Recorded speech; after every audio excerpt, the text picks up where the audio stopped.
Selanjutnya, kita akan melanjutkan ke agenda utama, yaitu mendengarkan presentasi dari Kepala Sekolah UIE Kelapa Gading Campus, yaitu Ibu Aryani Mawardi, dengan tema Preparing Work Ready Graduates. Jadi kepada Miss Aryani, waktu dan tempat dipersilakan. Oke, terima kasih Dante. Selamat pagi Bapak Ibu, anak-anak sekalian. Perkenalkan nama saya Aryani Mawardi. Saya adalah Head of Campus di Kelapa Gading. Semoga semuanya hari ini, pagi ini dalam keadaan baik, sehat-sehat, staying healthy, staying well, dan ready to find out a little bit more mengenai preparing graduates for the global workforce. Izinkan saya share screen dulu. Oke. Mudah-mudahan semua sudah bisa lihat ya screen saya.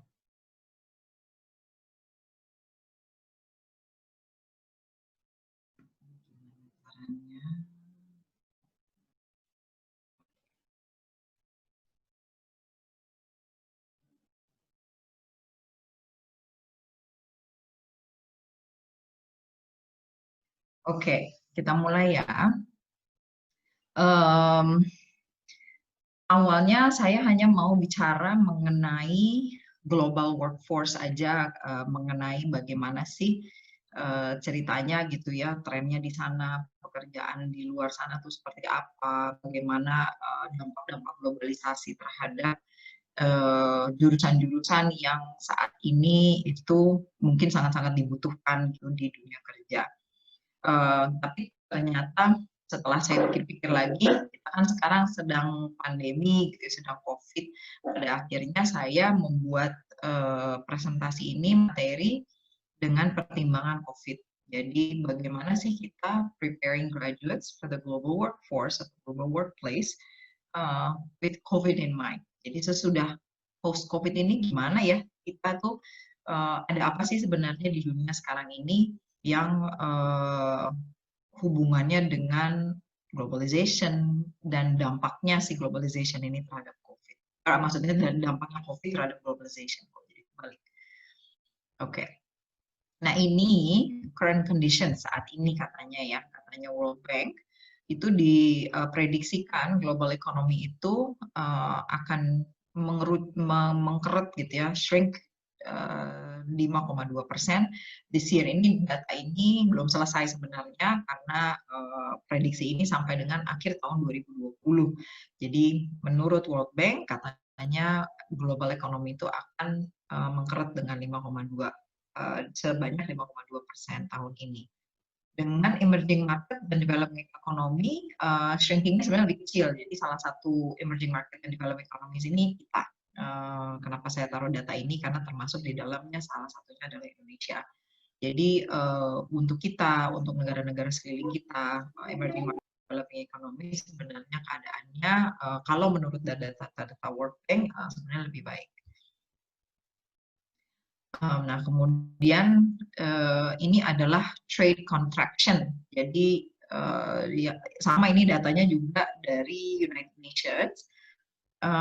Kalau kita lihat di angka pada saat COVID itu dia di bawahnya financial crisis yang terjadi di tahun 2008-2009 yang lalu ya.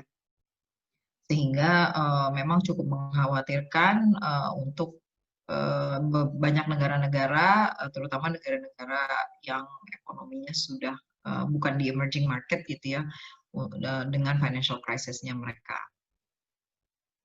Kemudian ini data Indonesia, sama juga ini saya dapatnya dari IMF. Saat ini Indonesia itu diprediksikan sampai akhir tahun 2020 itu katanya akan GDP-nya, jadi gross domestic product-nya itu akan menurun ya sampai dengan negatif 0,3. Kemudian fiscal balance-nya itu kita akan mengalami defisit sampai dengan tahun 2020, cuma nanti akan membaik di tahun 2021 kalau menurut IMF. Nah, problemnya ternyata kalau menurut beberapa laporan juga ya dari United Nations yang saya gather itu yang dari World Economic Forum atau bahkan dari OECD, itu challenge-nya juga buat Indonesia dalam menghadapi COVID, dalam menghadapi global workforce, terutama post-COVID, adalah lack skilled worker. Kemudian yang juga sudah dilakukan research di mana-mana, termasuk oleh banyak lembaga-lembaga independen, dan banyak research ini juga dilakukan ke perusahaan-perusahaan ya, bahwa ada skills gap dan mismatch di industrial sector, dan sehingga pada saat si siswa itu masuk ke dunia kerja, mereka nggak siap untuk bekerja, gitu. Mereka tidak siap karena ada skills gap dari sekolah. Jadi sekolah itu ternyata tidak semuanya itu menyiapkan skills untuk si anak itu bertahan, untuk si anak itu dapat melakukan kerjaannya dengan dibilang mungkin sangat baik, tapi ya minimal memenuhi demand dari si perusahaan gitu. Itu ternyata ada kekurangan di situ. Dan kalau menurut hasil survei ini adalah sebenarnya karena si industri itu tidak involve sebenarnya di dalam skills development dari kurikulum yang ada di Indonesia atau yang dijalankan di Indonesia. Ya, kita lanjut.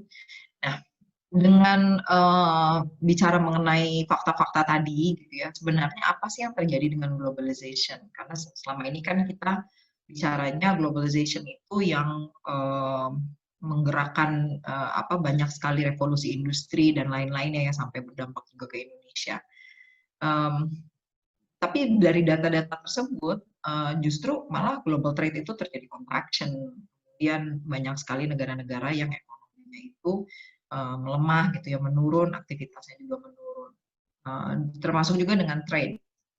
Jadi hubungan antar negara atau hubungan dagang antar negara itu juga berdampak terhadap karena COVID. Jadi sebenarnya globalization itu terdampak, bahwa apakah there is a halt to globalization for 2020 onward gitu. Nah, tapi faktanya ini yang saya ambil dari berbagai macam sumber, kemudian juga selain saya ambil dari berbagai macam sumber, berdasarkan pengamatan saya sendiri juga. Yang pertama itu adalah kolaborasi antara bisnis dan individuals itu sudah sangat mudah sekarang karena adanya internet ya, dengan adanya ya seperti sekarang lah gitu. Ini kita bicara dulu kalau saya ada seminar, bapak-bapak ibu anak-anak sekalian harus datang ke Kelapa Gading gitu, atau saya harus kemana. Sedangkan dengan model seperti ini, bahkan bapak ibu mungkin yang ada di luar kota itu bisa mengikuti webinar ini juga gitu. Jadi work has become borderless buat kita.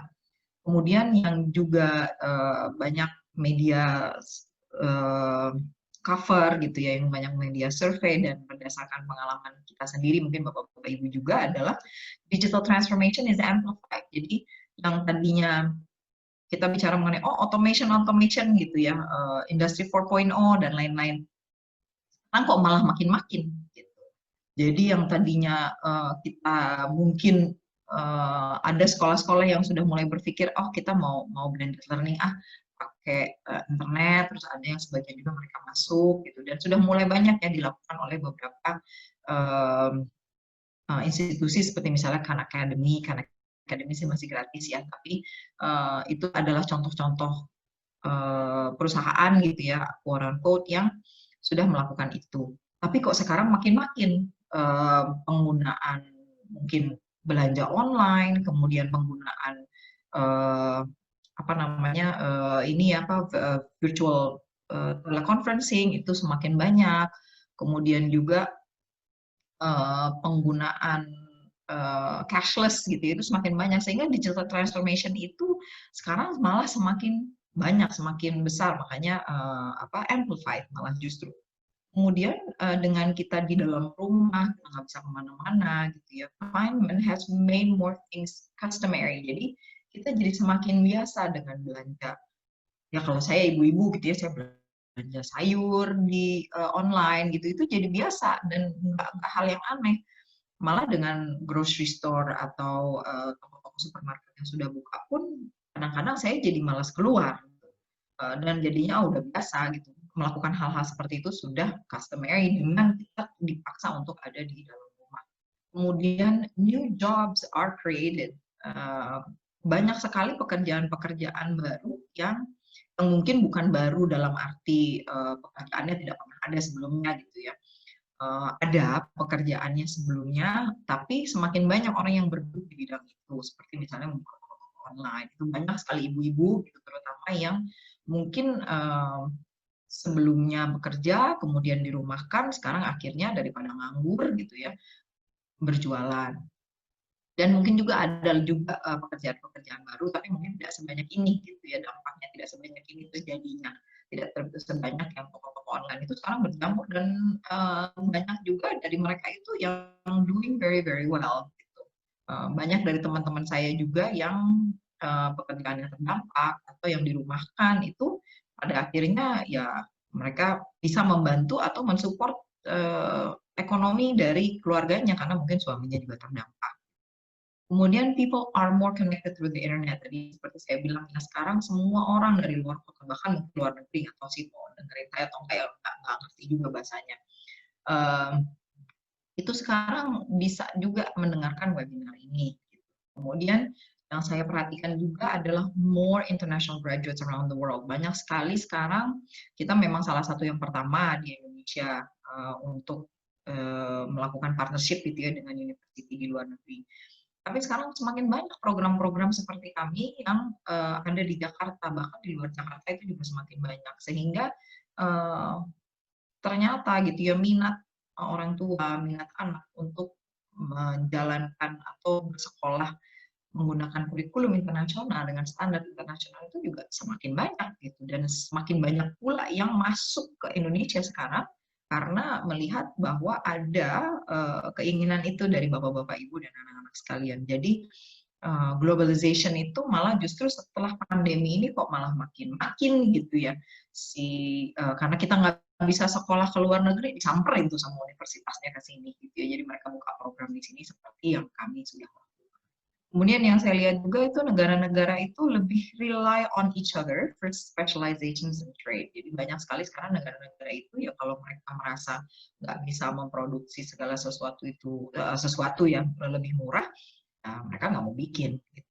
Udah suruh negara lain aja yang bikin. Suruh aja Cina yang bikin, ngapain saya bikin gitu ya. Karena yang saya jual harganya lebih mahal. Makanya bahkan dengan pandemi ini impor dari Cina itu tidak berhenti dan mungkin semakin banyak ya karena semakin mudah untuk mengimpor itu gitu ke sini. Memang kemarin sempat terganggu karena barangnya nggak boleh masuk, gitu. Tapi kebutuhan itu ada dan di masa pandemi ini barang-barang mereka lebih mungkin diminati ya karena harganya juga lebih murah dan banyak negara-negara di dunia.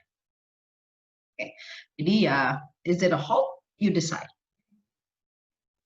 Kemudian ini saya mau kasih contoh aja sedikit perusahaan-perusahaan yang sekarang outsource globally for local needs atau locally for global needs. Jadi ya kayak misalnya kalau kita mau bikin sesuatu gitu ya, itu udah lama ya kalau Shutterstock. Kita ngambil foto nih dari Shutterstock. Ada yang free, ada yang berbayar, ya selain Shutterstock juga banyak. Kita nggak tahu juga ini siapa fotonya siapa, mungkin cuma tahu namanya aja gitu ya. Tapi we've done this for years and years and years and years. Jadi kita sudah melakukan itu. Ini orang-orang freelance dan kita nggak tahu dia orang Indonesia atau orang Amerika atau orang Australia atau orang UK atau orang mana gitu. Kita nggak tahu nih si Shutterstock ini. Jadi ini adalah bentuk globalisasi dan masih berjalan dan semakin banyak. Alibaba kita juga udah tahu ya semuanya tentang Alibaba. Tol ini agak-agak menarik. Saya kemarin cek websitenya mereka. Jadi they outsource orang-orang untuk melakukan proyek-proyek. Jadi misalnya dia diberikan proyek, kemudian dia butuh drafter, orang yang mesti gambar gitu ya. Kemudian dia butuh juga konsultan dari mana. Ini satu tim, ini bisa berada di berbagai macam negara, and they all work remotely. Gitu. Nah, kemudian kan kalau kita harus hire orang bule masuk ke sini, udah mesti kayak kitas gitu, udah mesti untuk masuk masukin dia ke sini aja bayarnya mahal banget, plus gajinya. Kalau ini mereka dibayarnya per project. Dan these are the best people in their field. Di outsource sama TalkTalk ini karena mereka punya experience-nya ekstensif gitu. Experience-nya mereka itu sudah bertahun-tahun dan mereka sudah punya experience itu di berbagai macam project di seluruh dunia. Gitu. Jadi all the better. Tapi itu ada ancaman juga ya buat kita karena orang-orang ini sekarang udah nggak butuh visa untuk masuk ke sini. Kan semuanya dan remotely gitu. Kayak sebenarnya buat kita, buat anak-anak kita ya semakin terancam pekerjaan kita. edX sama Udemy ini adalah bentuk juga di education. edX ini terakhir mereka kerjasama dengan Brown University, itu adalah Ivy League University di Amerika, very good university in the US, very hard to get into. Nah, si edX ini udah melakukan itu gitu, Udemy juga sudah melakukan itu, dan ini kelas-kelasnya mereka berbayar, and all done remotely. Jadi semua dilakukan online. Ini adalah beberapa contoh companies dan banyak sekali dan menjamur sekarang. Jadi kita harus siap untuk bersaing dengan yang model-model seperti ini atau kita mau part of them. Kayak si TalkTalk ini ya, gitu. Kita ya coba menjadi bagian dari mereka. Selanjutnya, nah ini ada lagi data-data lagi beberapa yang sekarang saya mau masuk agak sedikit mengenai COVID. Ini dari OECD. Kita non-member country sebenarnya, tapi kita menjalankan berbagai macam programnya mereka. Kita salah satunya adalah program PISA yang itu adalah assessment yang dilakukan oleh berbagai macam negara di dunia dan kita ikutannya sukarela ya PISA karena itu adalah tolak ukur terhadap bagaimana si anak-anak kita, murid-murid kita itu di ranking terhadap siswa-siswa di seluruh dunia. Ini sempat rame si PISA ini tahun 2018 ya karena hasilnya keluar dan ternyata kita untuk matematika, untuk reading itu sangat jauh di bawah, ya rankingnya top 10 tapi dari bawah bukan dari atas gitu ya. Hanya Mas Menteri Pendidikan kita sempat ribut nih masalah PISA. Makanya si Bapak Menteri kita ini akhirnya kemudian merubah beberapa kurikulum, kemudian juga mau menghapus gitu ya si UN. Gitu. Itu gara-gara PISA, yang PISA ini adalah di bawah OECD. Jadi kita non-member country, tapi kita participate in a lot of their programs. Nah, menurut si OECD, reconstructing a better and more resilient labor market, essential investment in the future generations. Jadi labor market kita ini ternyata kurang resilient gitu ya. Jadi banyak sekali negara-negara di dunia yang karena memang lack of skills itu tidak resilient. Pada saat ada perubahan itu ini terjadinya grafiknya seperti ini. Tuh.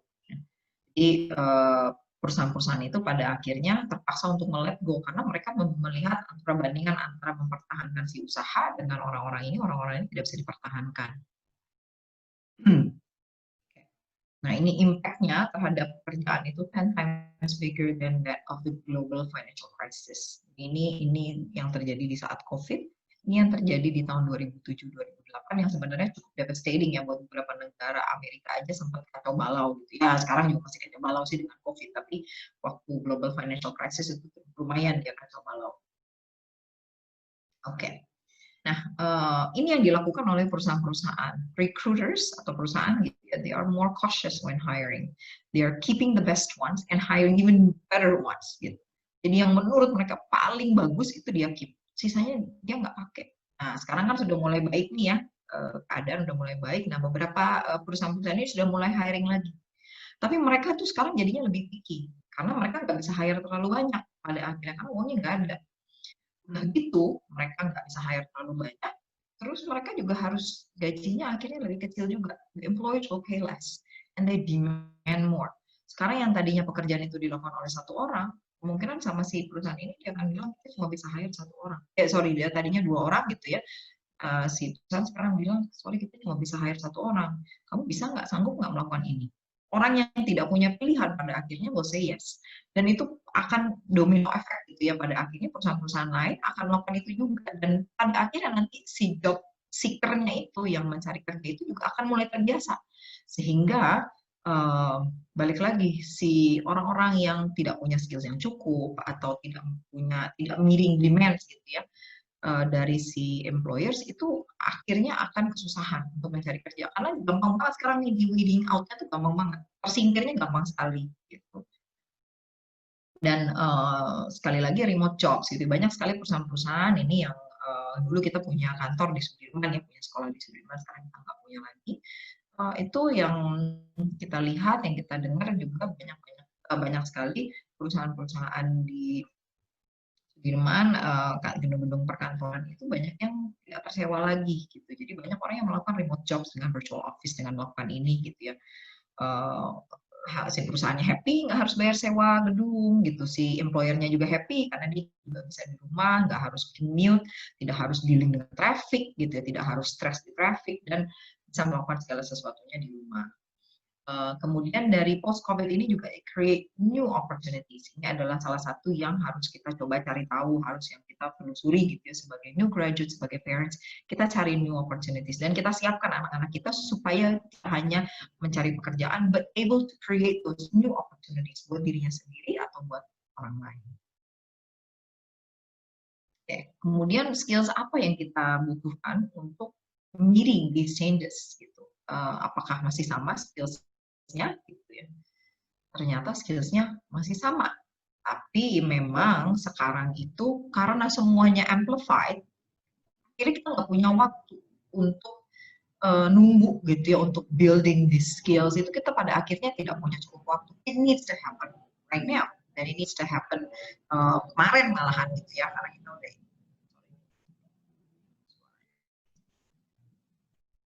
Nah, yang pertama adalah technology skills. Saya kasih satu slide sendiri biar ini ya, karena it's very very important.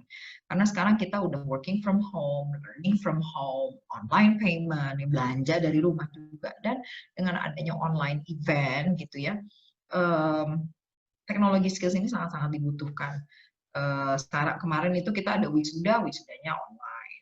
Di online event ini sudah ada IO-nya sendiri nih yang menjalankan online event gitu. Kemudian dengan virtual reality, sekarang campus tour gitu, atau bahkan yang saya lihat itu juga banyak perusahaan-perusahaan travel gitu, sekarang mereka menjalankan ini gitu ya, mereka travel gitu, kemana, terus everything is done by video, gitu, everything is done by, ya masih berbayar tapi memang lebih murah. Gitu. Kemudian dengan keterbatasan keluar gitu ya, kita banyak akhirnya mencoba mengakses orang atau mencoba reach orang, bapak-bapak, ibu-ibu, dan anak-anak sekalian itu melalui social media marketing. Karena kita nggak bisa pasang billboard terus bapak ibu nggak lewat kan gitu ya, karena masih di rumah. Jadi social media marketing itu juga meningkat.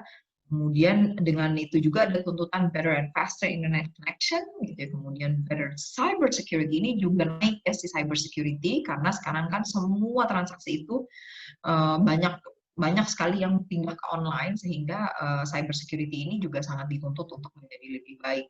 Sempat ribut kan mengenai kemalingan data dan lain-lain gitu ya waktu itu di media. Nah itu berarti kebutuhan untuk orang-orang yang bisa menjalankan ini cyber security itu semakin meningkat.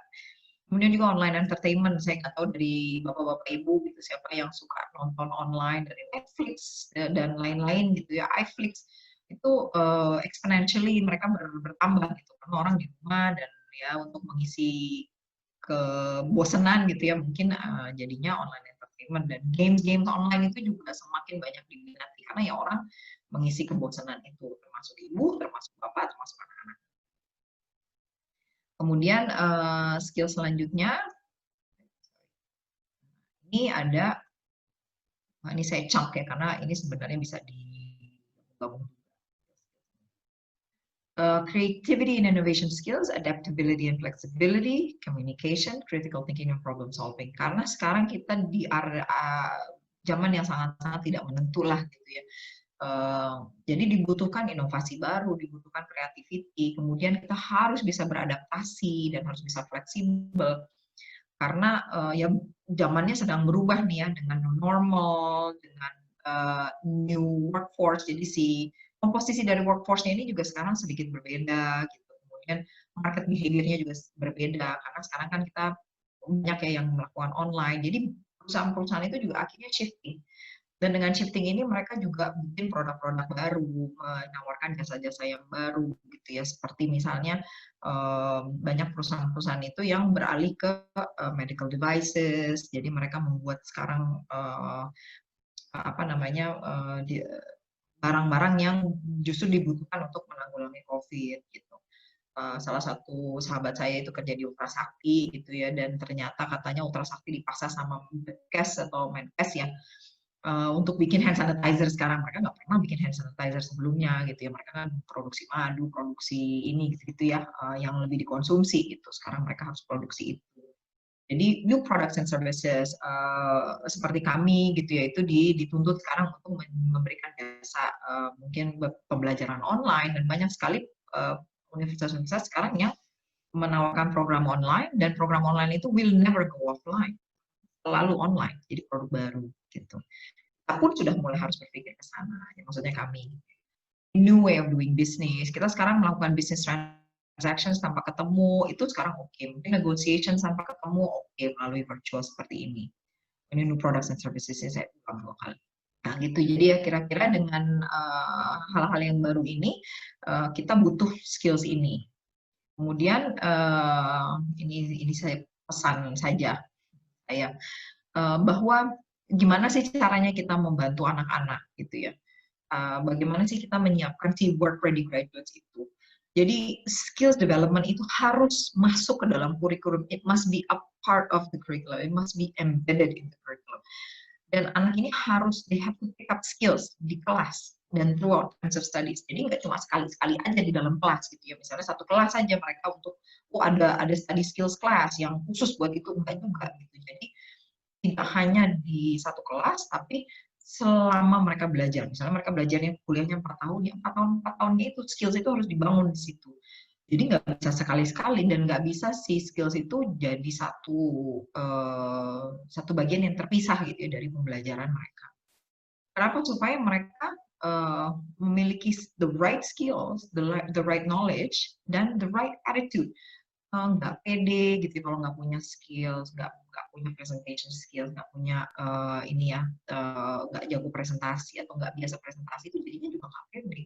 Pada saat interview itu nggak pede anaknya gitu. Itu si employers itu juga nggak senang ngelihat hal-hal seperti itu gitu. Sehingga kenapa sangat dibutuhkan bahwa skills itu harus masuk ke dalam si kurikulum. Nah, gimana sih sebenarnya gitu ya caranya? Apa sih sebenarnya yang harusnya dilakukan oleh banyak universitas gitu ya? Yang satu, si assignments dan projects itu harus related to industry practices. Apa yang dilakukan di industri itu harus dimasukkan ke dalam assignment, sehingga si anak itu harus melihat keluar sana, melihat data-data yang ada, melihat current industry practices yang sekarang sedang dijalankan untuk mengerjakan assignment dan projectnya mereka. Emphasize-nya itu harus di problem solving. Jadi si assignment, si project itu harus presenting problem. Ini dan problemnya itu harus yang ada di industri. Bagaimana caranya supaya mereka ini bisa mengatasi si problem-problem ini gitu, dan dikenalkan, karena kalau tidak dikenalkan hanya teori saja, mereka juga tidak paham apa yang terjadi di luar sana, sehingga pada saat selesai sekolah nggak tahu ya apa yang terjadi di luar sana dan tidak terbiasa. Kemudian written and verbal presentation and communication skills. Presentation itu juga written juga ada ya, partnya harus bikin PowerPoint presentation, bagaimana caranya membuat proposal yang menarik gitu, itu juga part of the presentation. Verbal ini juga sangat penting. Kalau anak itu nyaman bicara di depan umum gitu, itu it's a very good plus point gitu ya. Dan itu banyak yang dikatakan oleh alumni kita, aku itu dapat kesempatan lebih miss gitu, karena aku berani ngomong dan bahasa Inggrisku bagus. Jadi yang dikirim dia sama bosnya, karena bosnya lebih percaya, oh ini jago ngomong, jago presentasi, hasil presentasi juga bagus gitu, dan lebih meyakinkan kalau ngomong. Itu it's very very important. Kemudian curriculum development by both the academia and industry experts gitu. Kurikulum yang dijalankan di tempat kami itu didevelop oleh akademia dan industry expert, sehingga nyambung. Kalau tidak didevelop oleh dua party ini gitu ya, itu kadang-kadang nggak nyambung, ada gap. Apa yang si dosennya itu berikan gitu ke anak-anak itu nggak nyambung sama apa yang terjadi di industri. Jadi harus ada di dua-duanya. Dan ada consistent connections, harus selalu ada koneksinya dengan real company dan industry professionals. Jadi orang-orang yang sedang bergelut di industri atau company-company itu memang harus dipakai di dalam assignment dan project. Sehingga si anak-anak itu pada saat mereka selesai, mereka sudah kenal dan mereka sudah terbiasa gitu untuk berurusan dengan industri, berurusan dengan orang-orang yang jadi misalnya harus tanya ke perusahaan gitu, harus bicara sama orang lain yang di luar si sekolahnya ya, di luar teman-teman, di luar gurunya. Jadi mereka sudah terbiasa dan sudah tahu how industry works gitu. Bagaimana sih caranya kita itu berurusan dengan orang-orang kerja gitu, berurusan dengan sebuah perusahaan, dengan kantor, terus ethical issues-nya itu seperti apa sih di kantor gitu ya, seperti apa sih orang-orang kerja itu kalau mereka menghadapi masalah. Consistent connections dengan real companies dan industry professionals ini sangat penting supaya mereka mendapatkan industry exposure. Nah, mungkin itu dulu dari saya. Silahkan kalau ada nanti dari Bapak Ibu anak-anak yang mau bertanya. Tapi sebelumnya, sebagai bagian dari presentasi saya ini, coba kita dengar dari para alumni kita mengenai pengalaman-pengalaman mereka pada saat mereka sudah bekerja gitu ya, di perusahaan-perusahaan, bagaimana si industry relation ini dan bahwa si soft skill ini ya terutama gitu, itu berguna buat mereka. Untuk videonya, ini kayaknya video, serahkan ke Dante, dan saya stop sharing. Silakan Dante, terima kasih Bapak dan Ibu, anak-anak. Baik, terima kasih banyak Miss Aryani atas presentasinya. Berikutnya ini kita lanjutkan dulu ke video yang tadi. Kepada admin, tolong di play videonya. Terima kasih. Saya Yudi Wijaya. Saya adalah alumni dari University Bunda International College. Hai, nama aku Lisa. Aku David. Nama aku Chelsea. Kita alumni UIC College. Dan sekarang saya kerja di KPMG Indonesia sebagai konsultan. Pesan-pesan yang akan saya sampaikan untuk student yang masih belajar sekarang ini adalah kalian harus melihat ini sebagai kesempatan di mana kalian bisa belajar dari culture baru, di mana kalian bisa membuka your mindset. Kalian bisa melihat bagaimana cara orang berpikir dari masing-masing culture. Pengalaman sekolah di UK itu gimana ya membantu dalam pekerjaannya sekarang? UIC plus UK itu tuh mengasah banget critical thinking saya. Jadi sebetulnya mau kerja apapun saya rasa sih bisa, karena itu dia sudah diasah dari zaman kuliah untuk critical thinking dan harus bisa belajar dengan cepat gitu. Dan organizational skill-nya juga dilatih kan saat kita ada acara-acara bikin bazar di UIC segala macam. Jadi pas kita masuk ke organisasi itu udah udah ada persiapannya lah gitu. Dan menurut saya itu adalah satu hal yang membuat saya juga membuat pikiran saya terbuka, di mana di pekerjaan saya sekarang ini saya bisa lebih mengerti bagaimana menghandle orang-orang dari berbagai different background. Saya bisa mengerti bagaimana cara approach different people from different cultural background as well. Ya, kalau saya sendiri sih terlepas dari akademik subjek yang kita dapat dari kuliah di UK atau di UIC, tapi terlepas dari itu kayak pengalaman kita yang dapat dari secara mindset kita juga berubah. Nah di situ tuh apa yang kita bisa terapkan di pekerjaan juga gitu, kita critical thinking kita beda. Jadi cara kita berpikir sama cara yang berpikir yang lain tuh beda. Kita bisa menambahkan solusi yang baru dari solusi yang dipakai sekarang.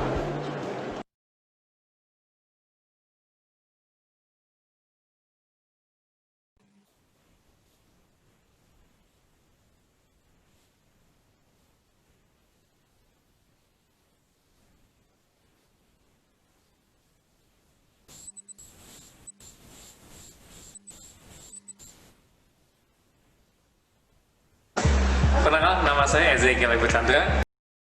Uniprep tahun 2016, pada saat itu Uniprep masih di Sudirman. Stream saya adalah Science. Perjalanan saya setelah dari Uniprep itu saya lanjut ke University of New South Wales di Sydney. Itu one of the most prestigious university yang currently ada di dunia. Aktivitas saya saat ini adalah saya baru saja lulus dari UNSW, jadi masih super fresh about how the experience at UNSW is. Jurusan saya sekarang adalah aerospace engineer.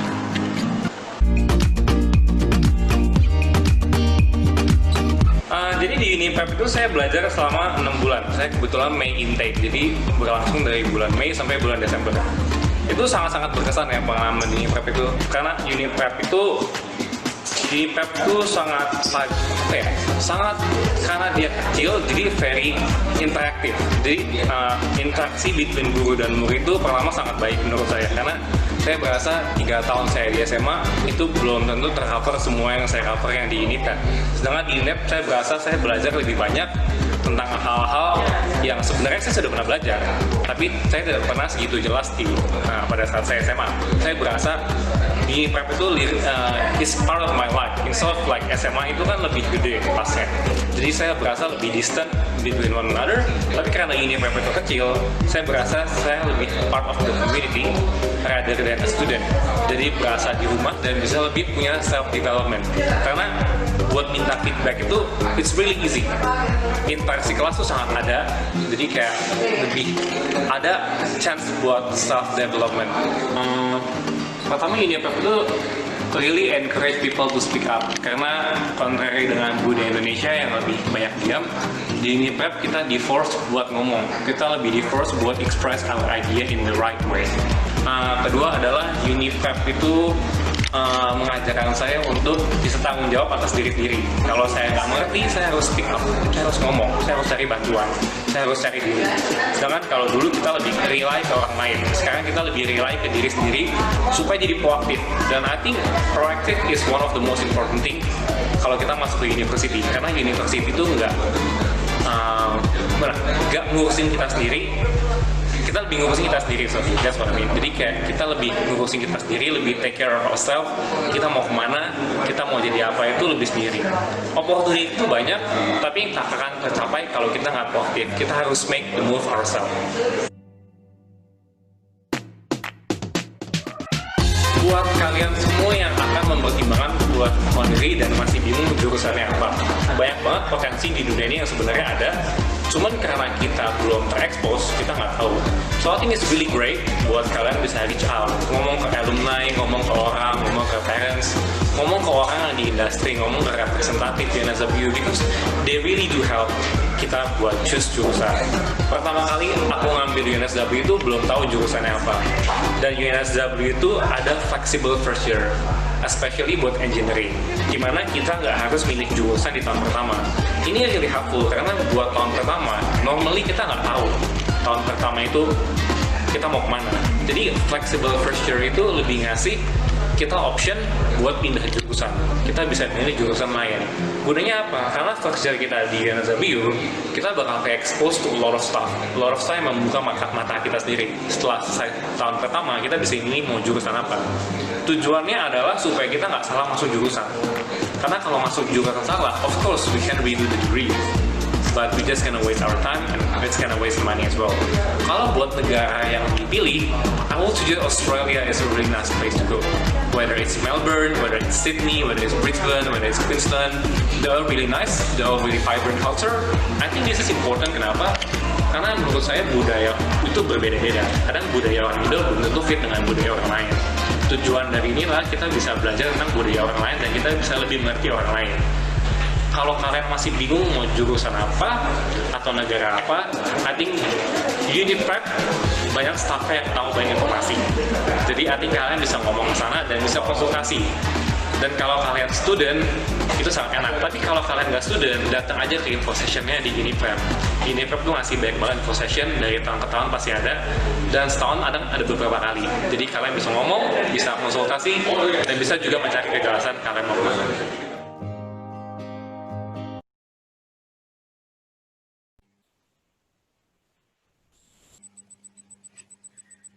Ya, itu tadi beberapa cuplikan dari para alumni dari Uni Serbaguna International Education Kelapa Gading Campus. Dan sekali lagi juga terima kasih banyak atas Miss Aryani, kepada Miss Aryani atas presentasinya yang sangat informatif.